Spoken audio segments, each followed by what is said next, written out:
L'ennemi ne pouvait rien sur Moïse, parce que Moïse avait sur lui les marques de Dieu.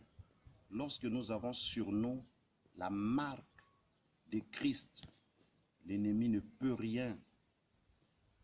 Dieu est celui qui nous garde. Dieu est celui qui nous protège. Et comme je l'ai dit tantôt, Moïse a tellement pleuré, crié,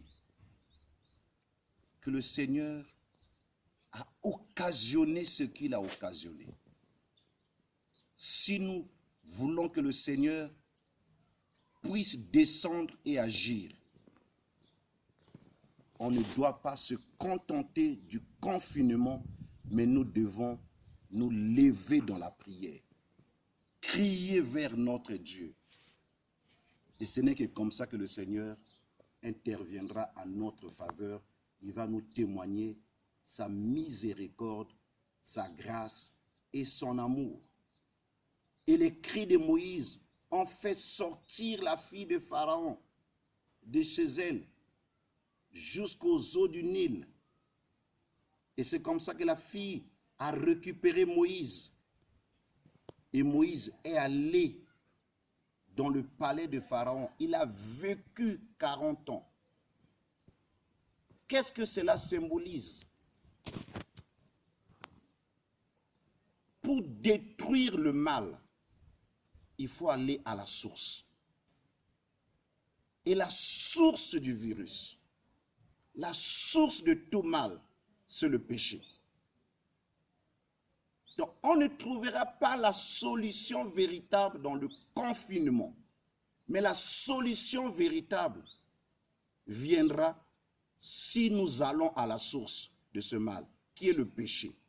Et pour trouver la solution au péché, il n'y a qu'un seul moyen, c'est la repentance. C'est en se repentant. Mais qui doit se repentir? Ce n'est pas les autorités des nations, ce n'est pas les peuples qui composent les nations, mais c'est le rôle de l'Église. C'est l'Église qui est éclairée. C'est l'Église qui est consciente que la Bible est claire. Tous ont péché et sont privés de la gloire de Dieu. On ne demandera pas à un païen de se repentir, aux autorités du pays de se repentir, aux autorités du monde de se repentir, mais c'est à l'Église de prendre cette place. Jésus a pris notre place à la croix. Et c'est comme ça que nous avons le pardon du péché. Et c'est comme ça que Dieu, par le sacrifice de Christ, nous a donné la vie. Donc si nous voulons que la vie revienne, il faut que l'Église soit concernée par cette affaire par le moyen de la repentance. La Bible est claire. Si le peuple sur qui est invoqué mon nom s'humilie, prie, cherche ma face et se détourne de ses mauvaises voies, il dit, je l'exaucerai du haut des cieux, je pardonnerai son péché et je guérirai son pays. Donc, par l'Église, le pays va être guéri, la nation va être guérie, l'Afrique va être guérie, le monde va être guéri. Et c'est comme ça que Moïse est allé à la source, dans le palais. Il est resté 40 ans. Et quand le temps est arrivé, le Seigneur l'a fait sortir de là. Et quand le Seigneur l'a fait sortir de là, c'était pour rencontrer le vrai et le véritable Dieu. Ce que le Seigneur a permis, est en train de permettre, derrière tout ça, Dieu veut que nous puissions avoir une vraie rencontre avec lui. Une vraie rencontre. Que nous puissions expérimenter ce Dieu-là d'une manière personnelle, d'une manière individuelle. Qu'on ne soit pas à la maison pour être à la maison, mais que nous puissions chercher réellement la face de Dieu. Nous allons l'expérimenter d'une manière personnelle. Et en sortant de cette situation, nous pourrons dire, j'ai vu Dieu face à face et mon âme a été sauvée. Amen. quand Moïse est sorti de chez Pharaon, Dieu l'a mené dans le désert. C'est là où Dieu s'est présenté à Moïse pour dire, je m'appelle, je suis Shama, le Dieu omniprésent. Même quand tout va mal, je suis avec vous. Dieu n'est pas avec nous seulement quand tout va bien, même quand tout va mal,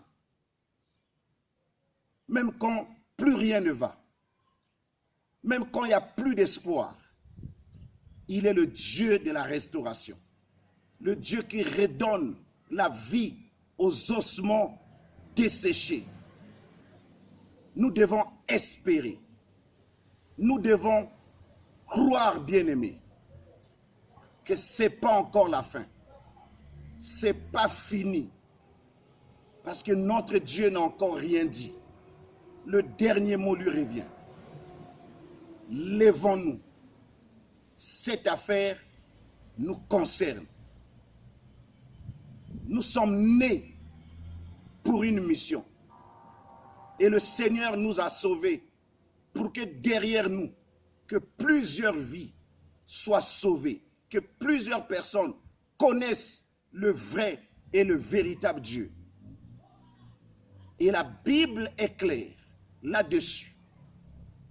Lorsque Dieu a ramené Moïse en Égypte, c'était pour la délivrance d'Israël. Le Seigneur veut redonner à l'Église sa place. Église, reprends ta place. Dieu nous a plantés dans les nations pour qu'à travers nous, que les nations reconnaissent qu'il y a un Dieu qui a créé les cieux et la terre.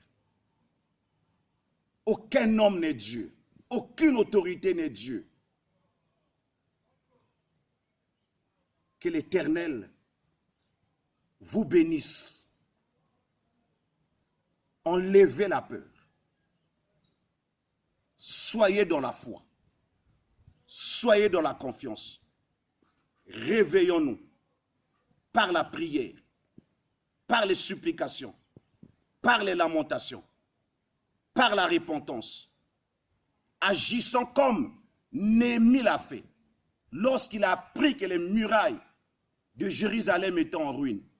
Il n'a pas rejeté le tort sur quelqu'un, mais il a pris sa part de responsabilité. Il a pris la responsabilité de tout un peuple et il a cherché Dieu. Et le Seigneur lui a donné les directives et le Seigneur a reconstruit. Dans la prière, Dieu nous donnera les directives pour que nous puissions sortir de cette crise une bonne fois pour toutes.